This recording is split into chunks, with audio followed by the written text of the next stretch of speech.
Yoga means union. What is in union with what?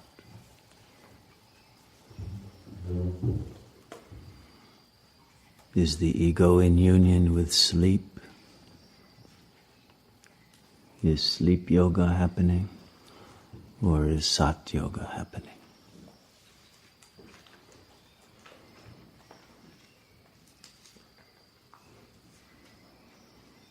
Sat yoga is the union of truth with the real.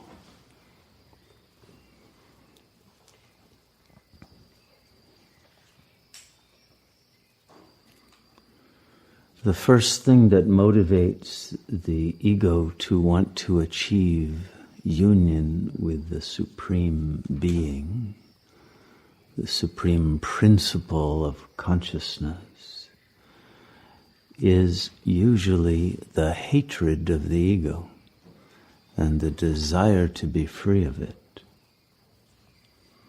the agony of going on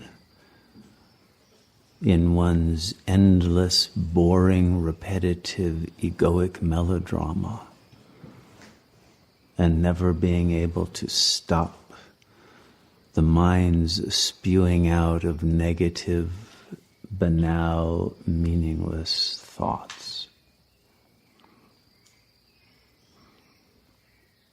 And the agony of being trapped in a mind that is producing only suffering leads to a desire to be free. It is that desire that hooks consciousness to the upper death drive. That desire leads to discernment.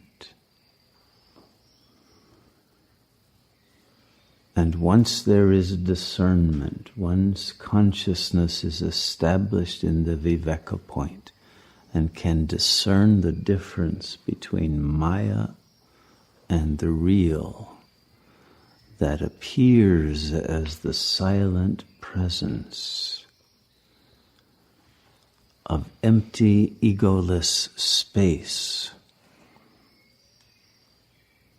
that is always behind and pervading and transcending the ego's mind of agony.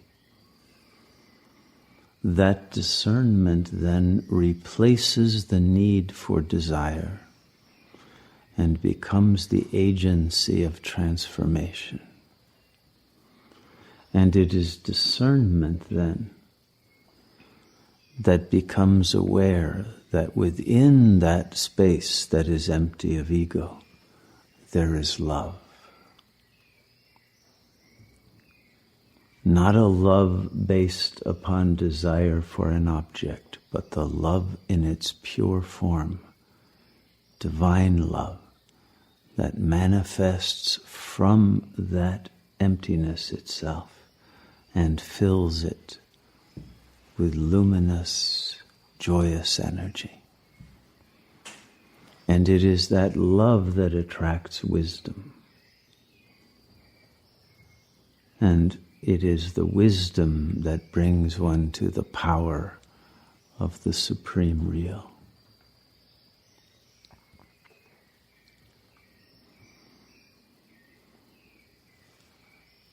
There are two kinds of mystics who enter into the journey of Sat Yoga.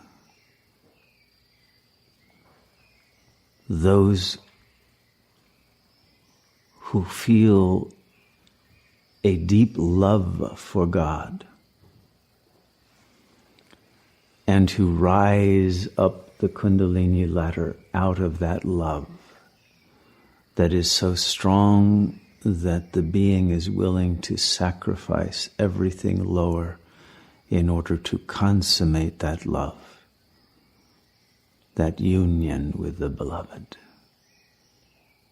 and achieve the ultimate fulfillment of life. There are other yogis who are more jnanis, who achieve that ultimate real through wisdom, through the understanding that the ego mind is false, delusional, and that it has no power to detain you in the shallows of the superficial mind, and that you have access always to the depths of the infinite self, because you are the infinite self. It is that jnana, that knowledge, that gnosis of non-duality, that realization that this entire universe is the manifestation of a single intelligence, and therefore that you must be that intelligence, because there is no other option. And to believe you are anything but that is self-deceit.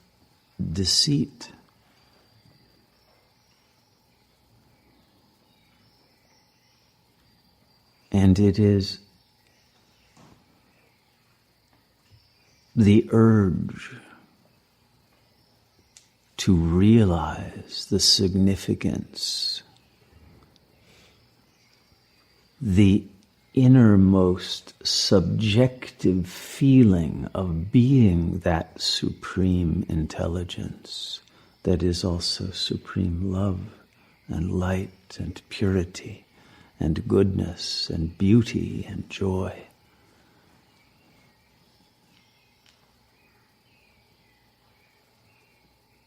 And the desire to know that firsthand, not second or third hand, to realize the God Self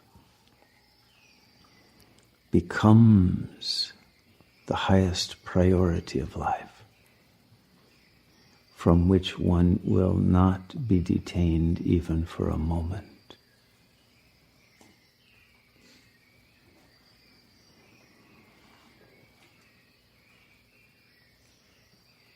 And it is when one recognizes that all excuses, that all feelings of the impossibility of getting out of the ego mind are simply forms of indulgence, excuses, ways to deceive oneself out of attachment to the enjoyment of one's suffering and loyalty to other egos who are suffering in similar ways.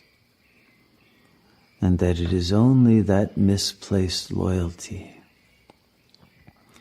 based on a false frame of reference of an ego that does not understand reality, that keeps that ultimate union from being achieved here and now.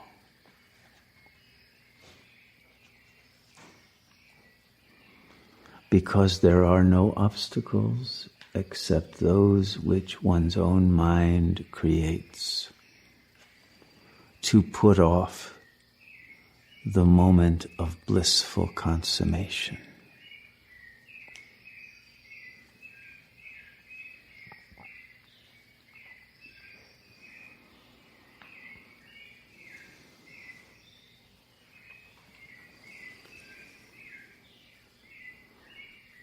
To the ego that cannot recognize the accessibility immediately of liberation, the excuse is usually the strength of one's sanskaras, one's habit patterns, one's tendencies to think in negative and limited ways, and to be overwhelmed by negative affects, and to be taken over by weakness and the inability to clearly discern what is true and what is possible.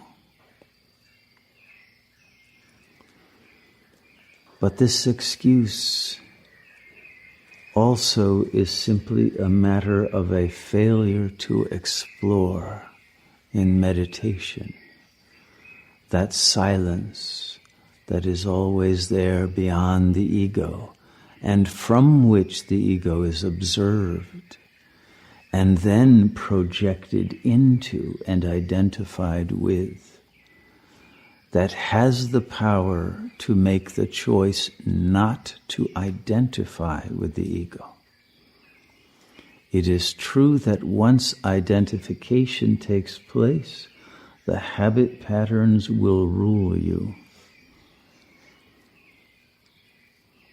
But you have the power to disidentify from the ego and release yourself at once from all of its chains. This is the secret of instantaneous liberation. And if that secret were not true, there would not be a very long list of great sages who made use of that truth to liberate themselves at very young ages without needing to read a single book or do a single bit of sadhana, but simply through the discernment of that truth, that we have the inherent freedom to choose not to identify with the body or the ego's thought patterns or its affects. We have the power to free ourselves. That is our God-given power and right that nothing and no one can take from you but your own passion to be ignorant of that fact.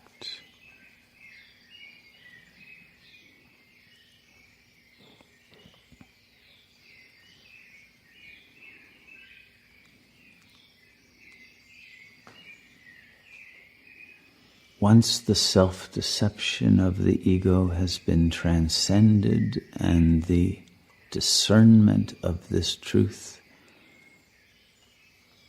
has been attained, one can no longer lie to oneself. One can no longer claim that one has no power. It is then that the agony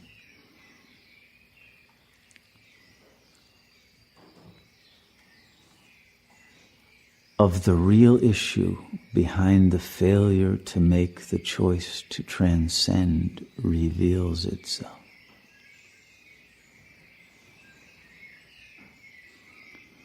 It is then that the ego is forced to put all of its cards on the table. It is then that one can weigh the value of an egoically based life versus a life lived in God consciousness.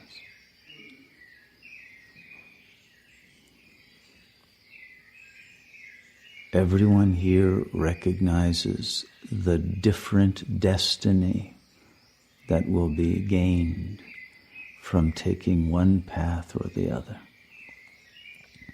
Everyone has the intelligence to weigh and evaluate which is the accurate vibrational frequency to resonate at.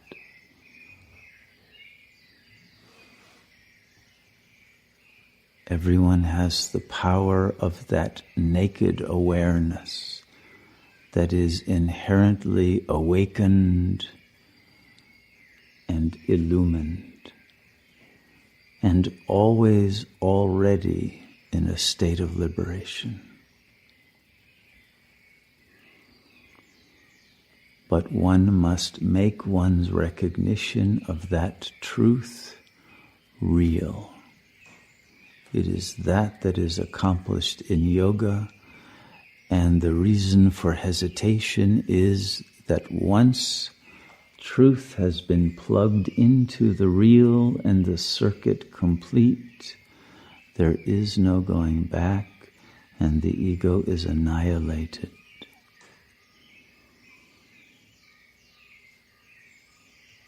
And it is this self-immolation that the ego does everything it can to avoid and delay, even though it brings the ultimate achievement of Sat Chitananda and the completion of our karmic journey back to the source of our being.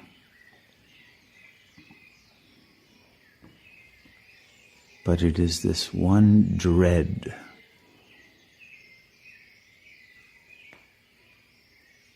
of the loss of the ego and the being filled with God consciousness to that level that there is nothing left but the one real self.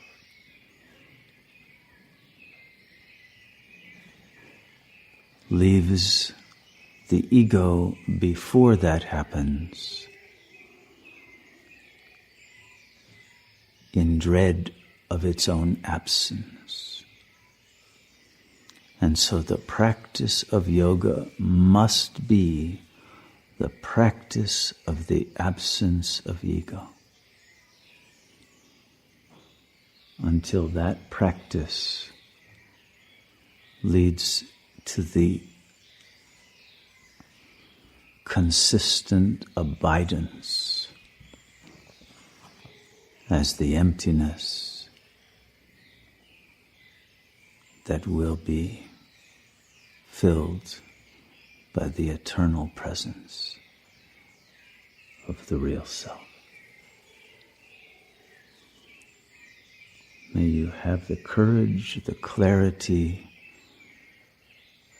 the love and the wisdom to abide as that emptiness and invoke with your heart's deepest love the presence of the supreme power of the real. And be free, and be one who can free all others from the illusion of suffering and lack and enslavement to a delusion.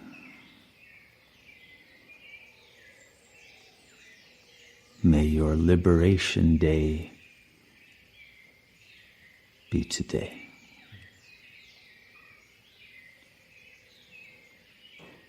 Because it's now or never.